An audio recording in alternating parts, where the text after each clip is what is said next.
What makes the achievement of emotional sobriety so difficult is the habits we have, the patterns we have in our behavior, the habitual ways that we've come to think about things. We have to really become aware of those things in order to challenge them, because the consciousness that has created a lot of the problems in our life cannot solve it, cannot change things. So what happens is the first step is waking up.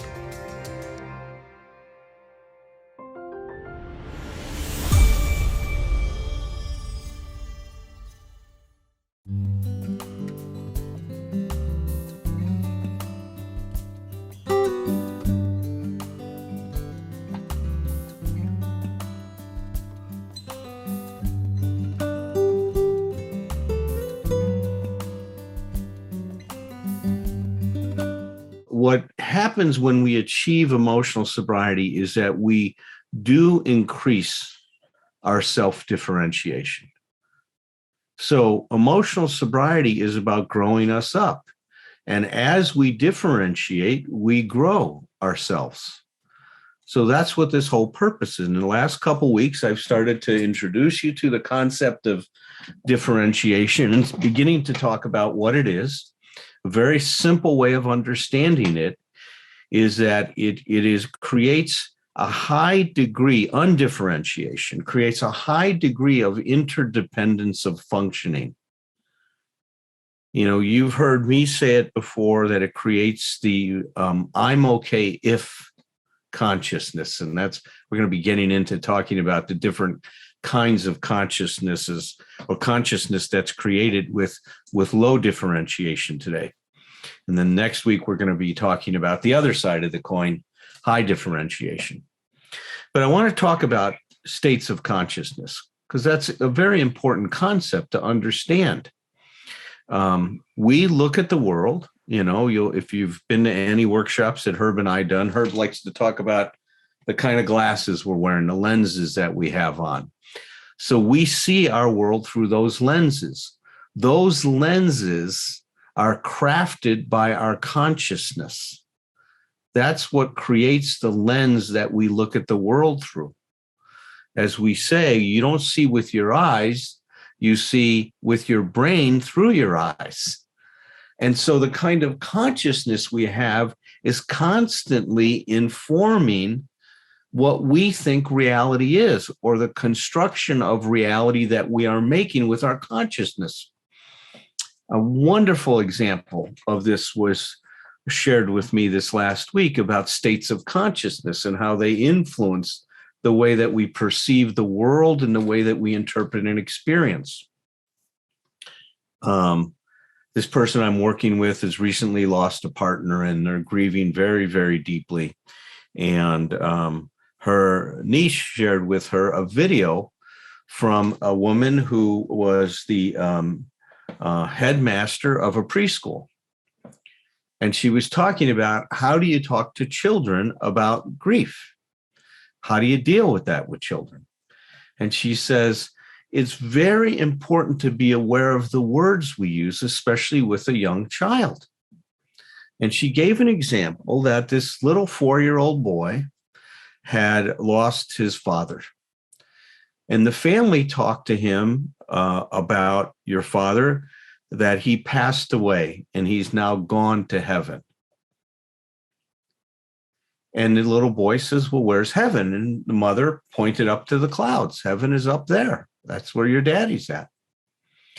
So the little 4-year-old goes to school the following day, or whatever it was, whenever the child went back to school after the family had their initial response to the loss they've had. And the teacher noticed that the boy was standing and looking out the window a lot. And finally, the teacher decided to go over to this little boy and says, look, Johnny, I see you standing and looking out the window and looking up a lot. Can you tell me what's going on? What are you experiencing?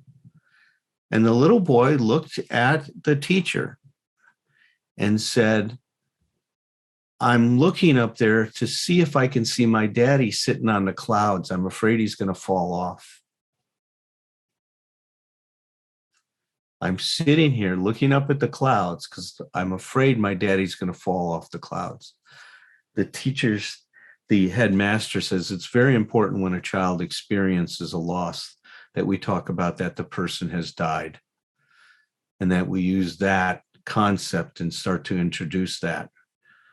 Because you can see with the concept that was shared with the boy, he took it very concrete because that's what his cognition, his level of cognitive development is telling him right now. Well, this last week I spoke at the Berlin group and I talked about the third insight in my book, which is discerning our emotional dependency. And I use this concept of what kind of a consciousness is shaped by emotional dependency. Well, today I want to tweak it a little bit and talk about how our consciousness is shaped by low differentiation. We talk about emotional sobriety as a consciousness of emotional freedom, which means you have choice. Today, we're going to be looking at a consciousness that's influenced by low differentiation. So we're going to run through a bunch of different types or ways that our consciousness is influenced by our low differentiation. So the first thing, this consciousness of low differentiation, in some way, and I'll talk about how it happens, it creates a very passive mentality. So life just happens to us. We don't think that we have that personal agency, that we have somehow the ability to influence. It's so if I'm not getting what I want from you, I don't say, hey, Roger, I would like this. I sit and wait and hope Roger's going to figure out what I want. I start to imagine that he has these incredible abilities of reading my mind. And that if he really loved me, he would put out a lot of energy to figure out what it is that I need. And I've known him for 30 years. He still isn't doing the damn thing. I don't know why I've kept him as a friend all this period of time. My God, it's over 30 years, 1979. Do the math. Okay, so that's a long time, Roger. Geez, 40 some years. I guess we're old. I was told there was no math. That's right. So it creates this consciousness of passivity. I just have to hope the world is going to meet my needs. I don't see where I can interact with the world and to try to create an experience to get my needs met. The second thing is it creates an emotional fusion. It's hard for me when I am looking at the world through this consciousness of low differentiation, I don't see other people as they are. I see other people as I need them to be. That my perception of others is so strongly influenced by my emotional needs, and especially my unresolved emotional needs. Because of this emotional fusion, I end up taking an inordinate amount of responsibility for other people's feelings, especially their happiness. I see this happen with a lot of couples that come to see me for couples counseling. You know, I talked to this guy the other day. This guy, what's going on that you're reacting with? Well, God, I'm responsible for her happiness after all. I go, my God, what an order. I mean, that's a lot of responsibility. And if she's not happy, then I failed her. So you see, the other thing it creates is a consciousness that we could call a consciousness of contingency. My experience of self is so contingent upon what is happening in my life. It's not influenced by me and my sense of self, but by those things that are happening in my life. This emotional fusion, part of that consciousness of emotional fusion, creates a reflected sense of self. I look to others, and their behavior to see how they're feeling about me. So if Brian's a bit snippy one day when I'm talking to him, then he doesn't like me. He's upset with me about something. I must have done something wrong, or I'll go the other way and say Brian's just a jerk or whatever it is, right? But I won't see Brian. It's all being interpreted through what it means about me. So that's the other thing. This low differentiation creates a consciousness of it's all about me. It creates this self-centeredness. Low differentiation creates a consciousness that is oriented to comfort. We have an incredibly low tolerance for any discomfort and especially for anxiety. So the other thing that it does is it creates a consciousness of avoidance. I want to avoid any situation that I think is going to make me anxious. So all of a sudden now my life is being controlled by the degree of comfort I have, not by my wishes or desires. That all has to pass through the sensor of comfort. If I'm going to be too uncomfortable, I'm not going to do it. Anxiety begins to rule our lives with this consciousness of low differentiation. This consciousness of low differentiation creates a tremendous number of unenforceable rules, of expectations, of claims and demands on how, things are supposed to be. Because of the consciousness of contingency that my well-being is dependent on what's happening or so interdependent with what is happening, I have all these rules to try to manage and control what's going to happen in my life. Now, in this way, I'm not passive. I'm very much trying to control what's happening outside of me. The passivity I referred to before is a passivity about engaging myself in controlling myself or managing my own feelings. I'm passive when it comes to my relationship with myself. I'm very active and demanding when it comes to you. This low differentiation creates a consciousness of blame. If something goes wrong, it's very important to find out who or what is at fault. This is so evident when you hear a person talk about their experiences in a relationship. Oh my God, I can't believe what my spouse made me feel the other day.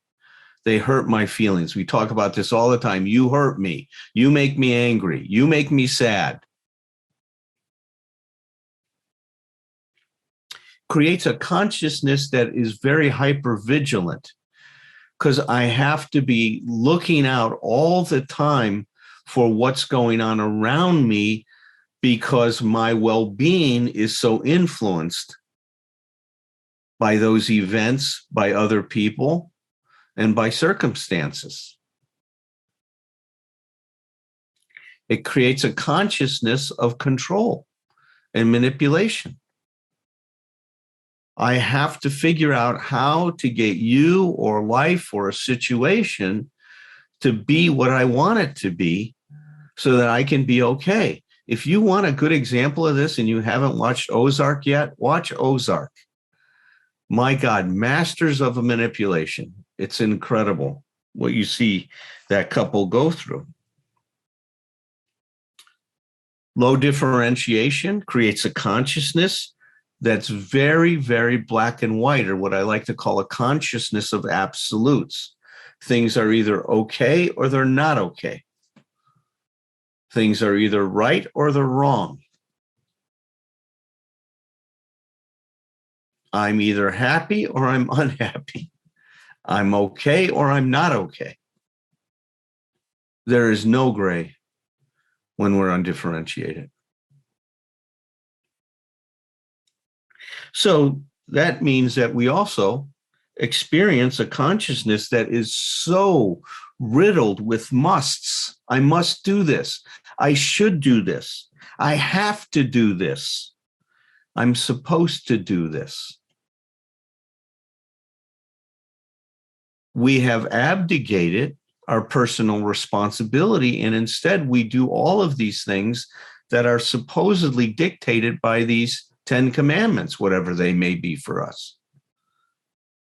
And some of those may be true for you, but these are at this level of development, they're totally critically accepted. We don't sit and really ask, is this true for me? We're that way because we think we have to be that way to be okay. That's the trance, right? We talked about in my book, if you've read it, the first insight is realizing that we are all asleep, believing that we're awake, right? And we get asleep by being put into these trances that are like hypnotic trances. The consciousness of low differentiation creates very rigid thinking and very fixed reacting. Because things are black and white, then I'm very rigid in how I approach something and how I think about it. Because things are very black and white, certain behaviors are okay on my part and certain behaviors aren't. They're very fixed. So I don't have the possibility if something sad happens to me and it's not okay for me to be sad based on my consciousness, my low differentiation, I'm not going to share my sadness. I'm going to distance myself from it. Or if I can't tell you I'm upset with something you did. If I would be too threatened by losing my relationship with you, losing the togetherness I experience, I'm not going to tell you how I really feel. So my behavior becomes very fixed. Oftentimes, this means that we erase ourselves, that we dismiss ourselves. I love what Roger said the other day. This low differentiation creates a consciousness of only if only this happened, if only this took place, then I'd be okay. I also say it like I'm okay if mentality. The I'm okay if consciousness creates a consciousness that's based on external validation. We have an other-based self-esteem. I feel good about myself if you tell me I'm good. I feel bad about myself if you don't like me.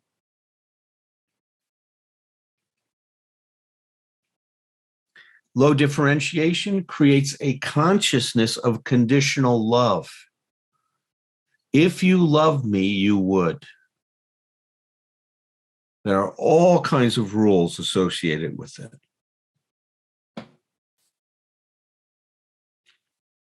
Our low differentiation creates a consciousness that is so influenced and dominated by subjectivity. We treat our feelings as though they are an infallible guide to reality. This is what Dr. Nathaniel Branden said. So if we feel it, therefore it is. I mean, there's no question. Well, I feel that way. That's why this is true, because this is how I feel about it. We have no idea that those emotions that we're feeling may not be an infallible guide to what's going on. It may just be how we're reacting to the situation.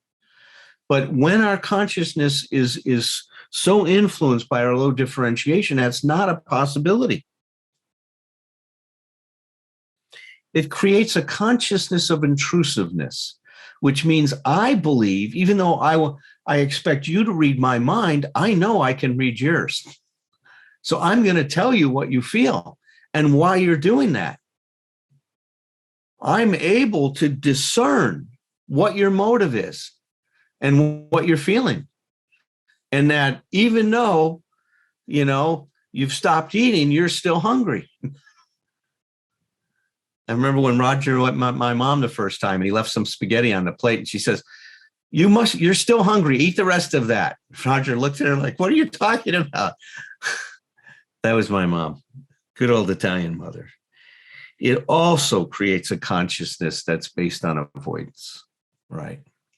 And that the solution we have is to cut people out that we don't know how to deal with.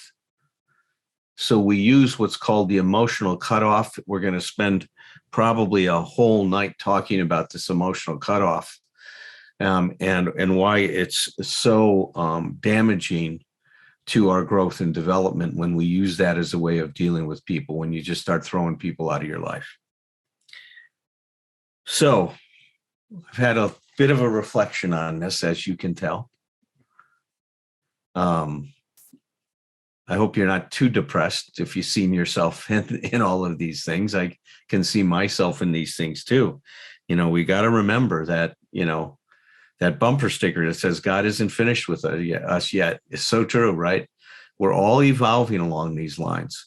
Nobody's got this stuff wired. You're never going to get to the point where you're completely differentiated.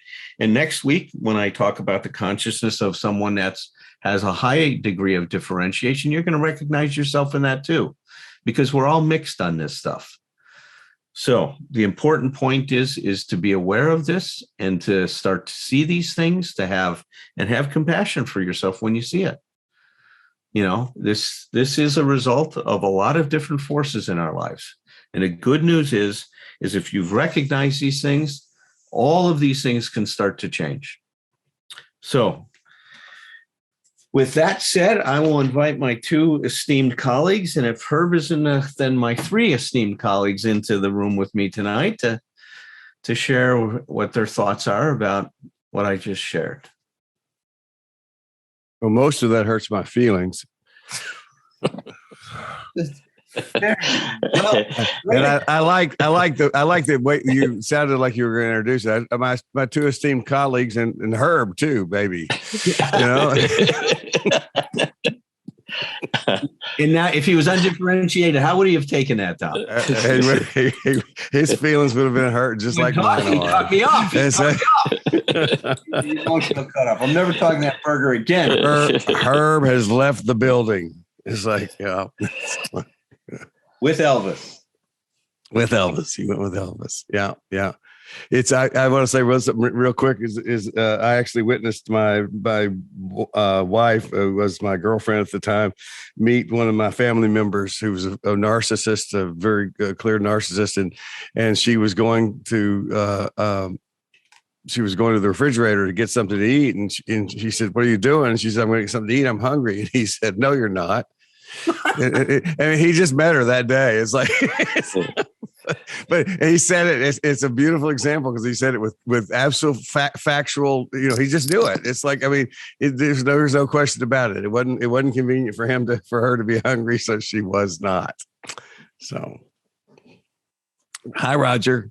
Hey, Tom. Good evening. Go ahead, man, with whatever else you'd like to have. Well, I just want to I want to do this one little piece. Then it's one of the ways Alan does a great job of putting out there that how much we do, even in our low self-esteem, think we're all that, mind readers. I can read your mind. I know what you're feeling, that kind of stuff. And I want to point out that we don't feel a lot of times, you can't be on that side of it, but it's like a lot of times what we don't feel like we're powerful and control. We feel quite the opposite. And I just want to give an example. I just want to actually just teach with this a little short example from my life about a piece of really undifferentiated part of me and my relationship with my wife years ago.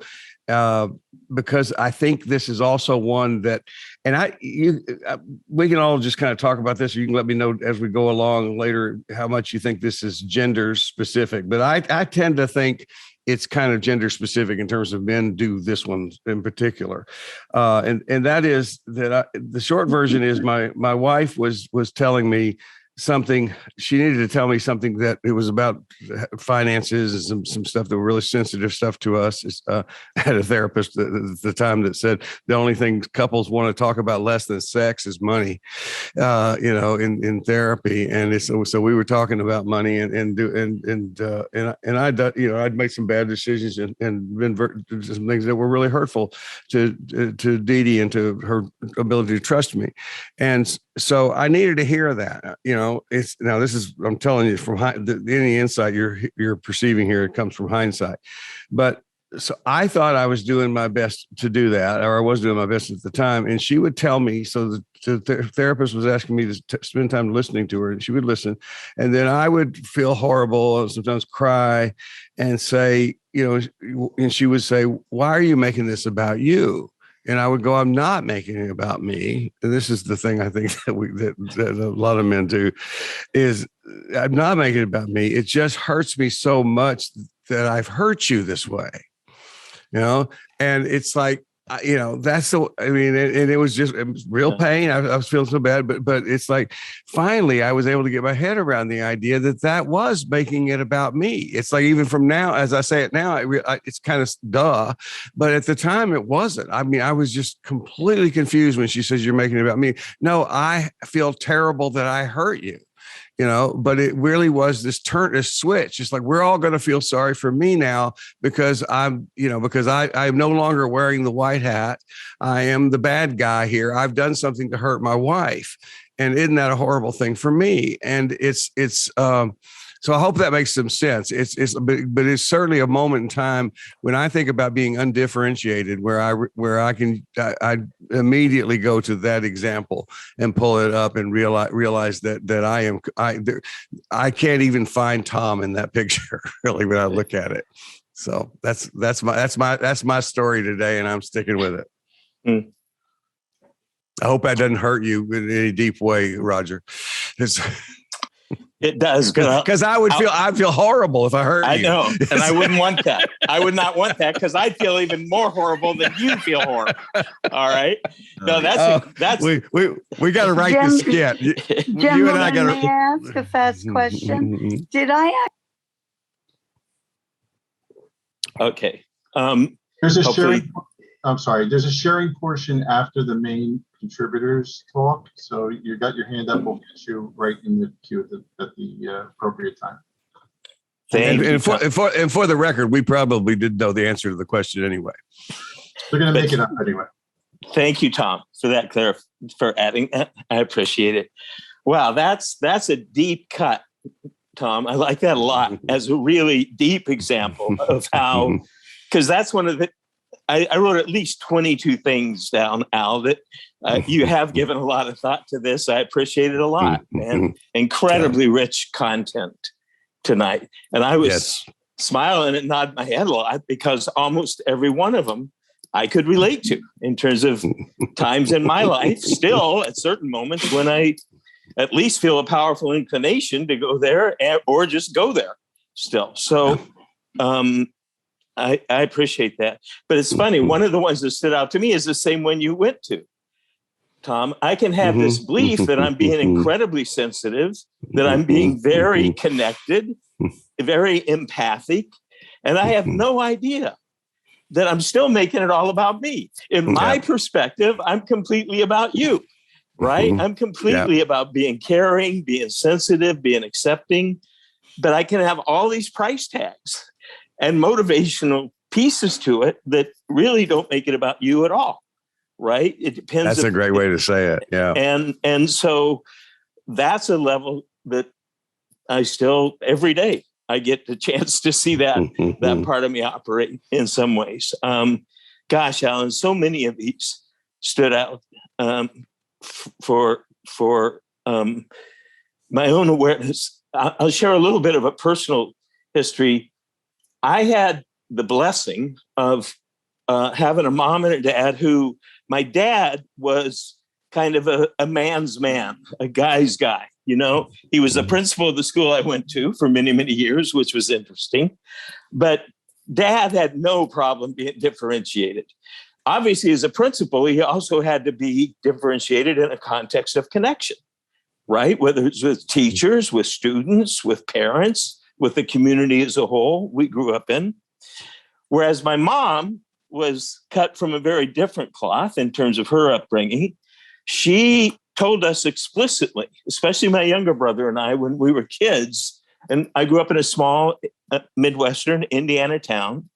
She impressed upon us when we were in probably kindergarten.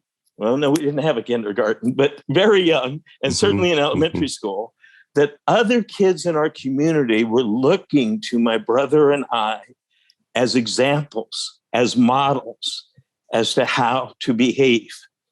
And we had to be conscious of that all the time.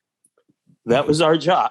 Now, she was a very actually caring that wasn't particularly caring. In many other ways, she was an unbelievably loving, caring person. But she did send us that message that what other people thought, how other people saw us, was incredibly important in our development. So I've had these two parts of myself that I've been on a 72-year journey at this point to try to figure out who the heck I am in that, but also to integrate those two parts. And both parts have a lot of value. But as you would imagine, a big part of my journey has been learning how to become more of myself, be more honest about what I feel, what I think, what I want, whether or not the person I'm interacting with is on board with that.